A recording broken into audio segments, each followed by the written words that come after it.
All right. I resume the recording.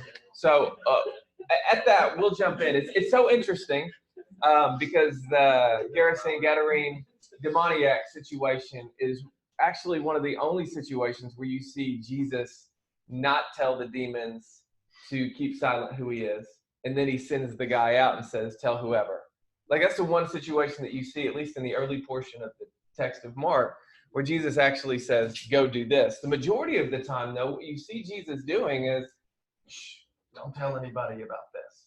And you see it in chapter 1, chapter 3, all throughout the text, you see him almost telling everyone around him to withhold any conversation about who Jesus is. Yet the entire book is infused with conversation about who Jesus is. And what I found so interesting that I never thought about before, at least looking at it through the leadership perspective, there's a level where as leaders, as people who are called to something in life, there's a level where it's really important for us not to self-identify. Does that make sense? So what Jesus goes through, if he were to come in and say, I'm the Son of God, there's a response from it, right? If he says, I'm the Messiah, you don't see Jesus come in with any type of introduction. The only thing he actually utilizes is the term or the phrase, anyone know? Son of Man. He refers to Son of Man. And I'm just going to tell you, over 150 years of scholarship has not given us any solid conclusions for what the Son of Man really means. Most people guess that it's a self-referential kind of thing, that you would idiomatically utilize the term Son of Man to refer to yourself. That's the best scholarship I've seen on it. Others believe that he's referring to the messianic aspect of who he is. Sorry for all these scholarly terms. Jesus, the Messiah, Son of Man, when he says it, he would be referring to himself as the Messiah. But what is most likely, Jesus is just referring to himself in that moment. In the Old Testament, you would see Ben Adam, which is son of Adam, right? So son of man. Jesus is just referring to himself. And we talked about him last week as being the first genuine human being. Because Adam sinned, Jesus comes in and reverses the sin of Adam. He's the first genuine human being. So the way I see it, when Jesus talks about himself, he's just saying, I'm genuinely human. I'm Son of Man. He does not give himself a title. He only refers to himself in conversations. And it's so crucial in our leadership not to be cocky, not to be so desirous of a position or a title that we begin claiming that over ourselves before God wants to put us in the position. Does that make sense? So I think just looking at Jesus, what we see is someone who's not concerned about what he's called. He's concerned about how he's called, right? So when I was looking at this, I started thinking about the apostles or the people who wrote New Testaments, the way that they intro their text. Paul, bondservant of Jesus Christ. Paul, apostle of Jesus Christ. Peter, apostle. James, brother of Jesus. We have this tendency in ourselves to want to begin with some sort of self-validation or giving ourselves credibility. When you introduce yourself to somebody, typically you will refer to yourself in a certain way, unless you're really, really humble. I had this desire growing up to just be something. When I was in college, I needed to be in certain groups so that I could say that I was a certain thing. When I was helping out with youth, I needed to be a youth leader so I could confirm in front of people that I had an established authority within the room. When I went to seminary, I wanted to make sure I got my master in divinity. And then when I finished my master in divinity, I wanted to make sure that there was a PhD at the end of my name, which I didn't finish, by the way. But I had this desire because next to my name, I wanted a title because I believed that a title would enable people to value you at a higher level. And maybe you're not as bad as me at that, but I think you struggle with it. If you're not in a position that you desire at work, you want to be in that position because you think it's going to give you more credit in the organization. When you're at home, if you're a parent, you want to make sure that your son or daughter calls you dad or mom, because if they call you something else, like, your first name, it's disrespectful. I'm not saying it's not disrespectful, but we have this thing inside of us. When a kid questions us, we're like, because I said so, because I have this inherent credibility because of my title as your mother or your father, right? We have this desire.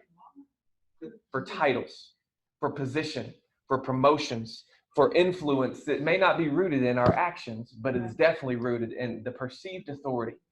That's what's so crucial for us. I don't know if you're searching for that. Maybe you're super humble, but if you're honest with yourself and think about this for a second, maybe in some area of your life, you're searching for a title. You're searching for a title, or you have a title and you're utilizing that title rather than utilizing your own gifts and abilities to get somewhere. Maybe you want to be the official so-and-so. I always look on Vivo and I look for the official YouTube channel of somebody who's a singer or something like that, because I want to make sure that it's the official trailer, not some fake trailer someone made up.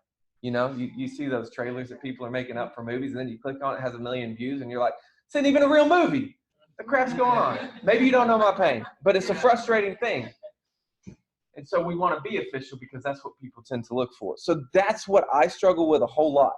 Okay, the CPA, my MDiv, PhD. Oh my goodness, guys. You know what my title is here? And don't tell anybody this. This is important for me. It's a big deal for me, but if you share it, it could be potentially damaging. I don't know. I don't give a crap. I'm just going to share it. My title here is Guest Experience Director. That was a struggle for me for a while because I was ordained as a pastor in 2012, right? And the desire for a title of pastor, as if calling myself a guest experience director is going to change my ability to pastor people. Who cares? Jesus wasn't concerned about titles. In fact, Paul in Philippians chapter 2, what does he say? He said he did not consider equality with God something to be grasped, but he humbled himself to the point of death, even death on a cross, right? Jesus' natural tendency was to humble himself, not care about a title, but operate in the level of his calling. That's what Jesus did, and that's how he led.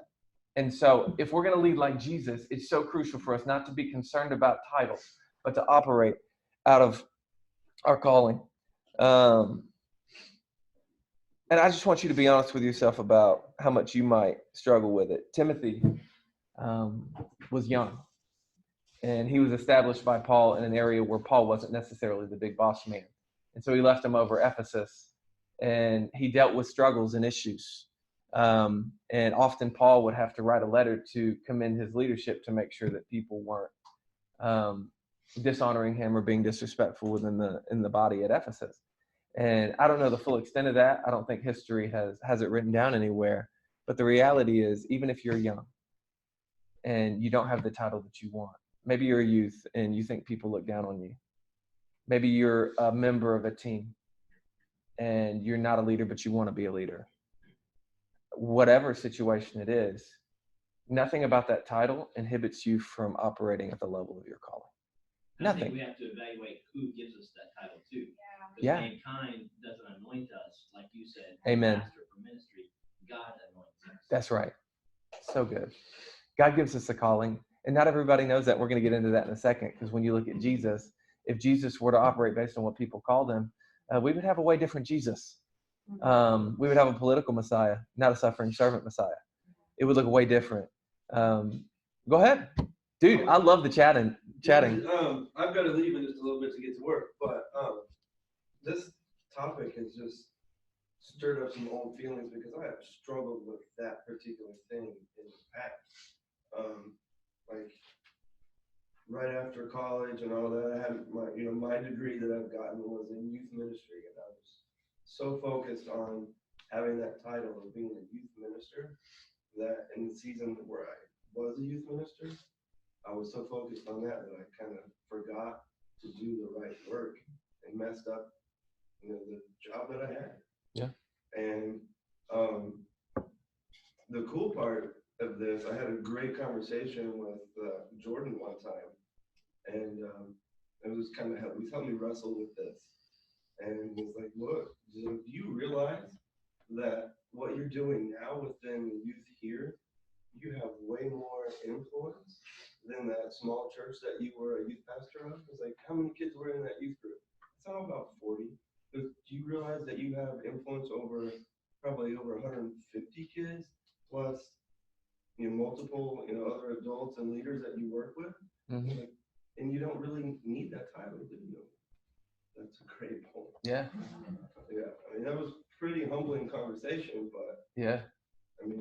me to get over that struggle and that want of, hey, I want this. I want to be recognized. I want people to think I'm cool because of whatever. Yeah, that's good. Go ahead, Sakal. So what I got from that is, as a leader, influence is more important than your title. Absolutely. Yeah. Okay. Yeah. Y'all should write that down. Also, write this down. I said it earlier, but just make sure you have it in your mind. Leaders operate not based on what they're called, but how they're called. If I allow anyone to prevent me from operating at the leadership level that God's called me to, that's my fault. Can you repeat that? If leaders operate based on how they're called, I just changed it. Based on how they're called, not what they're called. That's fine.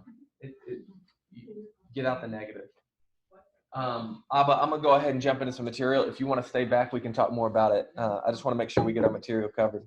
I love the chattiness this morning, though. It's been great. But I got to get plenty of content for the Zoom people, too. See you later, Brian. Thank you so much for the vulnerability.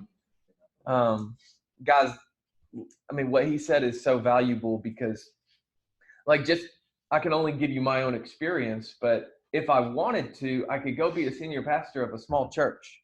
But the level of influence I would have would still be smaller than the level of influence I have here at the director level. And it's so crucial for us to understand what we're doing, what God's called us to, and not be concerned about who's calling us what name or title. Who cares? Who cares? This is between you and God, and you're called to do something. Just do it. Jesus didn't care about it, and he could have immediately come off the cross and not been crucified. But he made the adjustment for us. It's up to us to make the adjustment in line with what God's called us to do, but also for the people God's trying to reach through us. Just don't concern yourself with titles. Even at work, though, right? If you do you, God's going to promote you. And maybe you'll get the position, maybe not. But God sees it. That's what's important. But if we look at Jesus, we'll find that same thing. That Jesus led regardless of title. He wasn't constricted by other people's opinions of himself, because really a title or position is just a rubber stamp expressing one person's opinion on your performance or your personality. It's just a rubber stamp. It's someone saying you're credible, and then 5 years from now you'll realize that the school you went to, this isn't me yet, by the way, the school you went to is no longer accredited. So the rubber stamp you got of validation no longer means anything to anybody. And then you'll go to another organization and they don't care about the experience that you had there, but you got your title. It was good. People just don't care about titles. They care about how you operate in the moment, how you plan, how you do what you're called to do, depending on the context. What if Jesus had listened to what other people said? We would have a real bad situation. And I have to believe at some level that while Jesus was 100% God, he was also 100% man. And there was a level where he wrestled with an understanding of his own calling. I don't know. It feels weird sometimes to think of 5-year-old Jesus wrestling with his calling because he's the Son of God. At the same time, 5, 10, 12-year-old Jesus, he's probably processing through. And the reason I know that he had to process through it at some level is because he still had to war with himself whether he really, really wanted to go to the cross, which is why he was agonizing in the Garden of Gethsemane before he was handed over to the high priests, scribes, and the Romans. He wrestled with his calling. And whenever people would call him John the Baptist, or whenever people would call him Elijah or prophet, or would highlight the aspects of a political Messiah who would deliver them from the Romans, I have to imagine Jesus is there I know my calling. That would be cool. John gives us an example. When he feeds the 5,000, in the book of John, it actually says that he had to escape from them because they were trying to make him, anyone know this? King. And I'm just sitting there, and you see this in the temptation situation when Jesus brings him to the pinnacle of the temple. He could have done those things. He could have concerned himself with those things. But if he had listened to the other voices as opposed to his internal understanding of God's calling on his life, we would be in a radically different position. Not with the suffering servant Messiah that Isaiah speaks of. And I just think it's crucial for us to understand that Jesus can empathize with our same struggle. The problem with relying on titles and position is that titles first mean different things to different people. And I want to give you guys 3 minutes. It's got to be quick. We talked a whole lot at the beginning, but I want to let you guys out by 7. I want to do kind of an experimental game. You can do this in 2 different ways. Start with this way. First, give your work title or your primary title, like whether if it's mom or stay-at-home mom or stay-at-home dad or something like that, that's a title, right? So in your groups, I want you to give your title, and I want someone else in the group to describe it for you before you tell them about what your title really means. And what I could be wrong on this, but the experiment is, you figure it out, do it. Y'all do that too. 3 people give their title. We've got 3 minutes. We got to be quick. Okay, I'm a wellness coordinator. I'm a controller.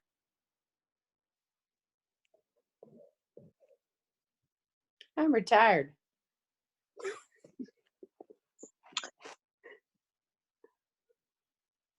Okay, so how about we explain it? So the Okay. first, go ahead. Okay, I'm a wellness coordinator, but behind that, I'm also a nurse. And what I do is basically, I'm the equivalent of an office manager where I oversee the office, make sure everything's there, check everybody in and everything. But when people see me as a wellness coordinator, they always seem surprised to find out that I'm also a nurse. Yes, I think somebody else is supposed to explain just for the title what it is. So I think we Sorry. have no worries. So let's see. I think somebody said that they were a hold on, let me go back to the chats here. A licensed clinical mental health counselor. Okay. What does that mean? 20 seconds, guys. A mental health counselor, Uh-huh. basically like a social worker counselor for people with mental disease. Mm-hmm. What about mine as being a controller? You control something. Is it like quality All control? right, so I'm gonna ask Financial. really quickly for one example, if it worked. Did it work? Yeah, I feel like it did. Okay, give me one example. What was the title? And Yeah, Good yeah. example. yeah, My title at work is assistant plan development. That really doesn't mean anything unless you know landscaping. yeah. So it basically means I do anything that anybody needs administrative wise within my division. Did someone guess that? No. Oh, okay, cool. Like nobody gets that. Guys, when I say guest experience director, people don't even get it. What was your title? Hey guys, let's jump in. Huh? My title is comfort consultant. Comfort consultant. I don't even want to describe that right now. That sounds like another name for something else. I know. I'm just kidding. All right, guys. I'm gonna jump right in. Y'all in the back. Whole point is, hey guys in the back. I'm jumping in. Sorry. Yeah, it's okay. I forgive you. That's why titles don't matter. I mean, half the people can't describe mine. Half the people can't describe yours. If we were to do a whole list of it, we would get an impression of it, but it would really be our own interpretation of what it means. And the reality is we're more concerned about ourselves than we are other people's titles anyway. So it's not something that ought to be a concern. And when Jesus said if Jesus were to say his title or whatever he come up with, Savior, Messiah, Son of God, any list of those things, people would have interpreted it incorrectly. The Pharisees would have said, you say you're Messiah, but you don't honor the Sabbath, right? They did that. You say you're the Son of God, or you say I am, or whatever. John the Baptist people were even asking Jesus about why he didn't do certain things. They wouldn't have understood the title. That's why Jesus didn't give it. That's what I truly believe. And so if we lead with our title, people aren't going to understand it anyways. They're going to interpret it through their own lens, and they're going to misinterpret your calling based on your title, which is inaccurate to your calling. For example, titles are very limiting, right? So guest experience director. If you truly understand that title, here's what it means. The teams that you see on a Sunday, ushers, greeters, parking, all of those different teams. That's what I lead. I direct. Doesn't even include pastor in it, right? So I don't technically have to pastor it, but I do because it's a church, right? That's how we roll. But then what the crap am I doing right now? Why would I do this? It doesn't fit my job description, or what people would perceive as my job description. Half the staff's probably looking like, that's not your job, you need to do it. And it's so frustrating because the job title can either limit you, meaning you feel like you can't go outside of it, and so you're that person who says, that's not my job. Leaders never say that's not my job, do they? They don't say that crap. When you see trash on the ground like they were talking about earlier, even if you're not the custodian, pick that crap up. It's not my job. Titles limit you.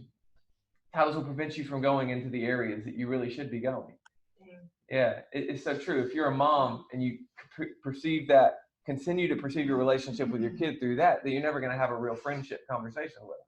I'm not saying that won't happen. I know you can have multiple hats, but the titles are so limiting. If I'm a guest experience director at home, I'm in trouble. Yep. I'll clean the house a whole lot, make sure there are mints in the bathroom. But then when I get home, I'm not having a real conversation with my wife about her gift.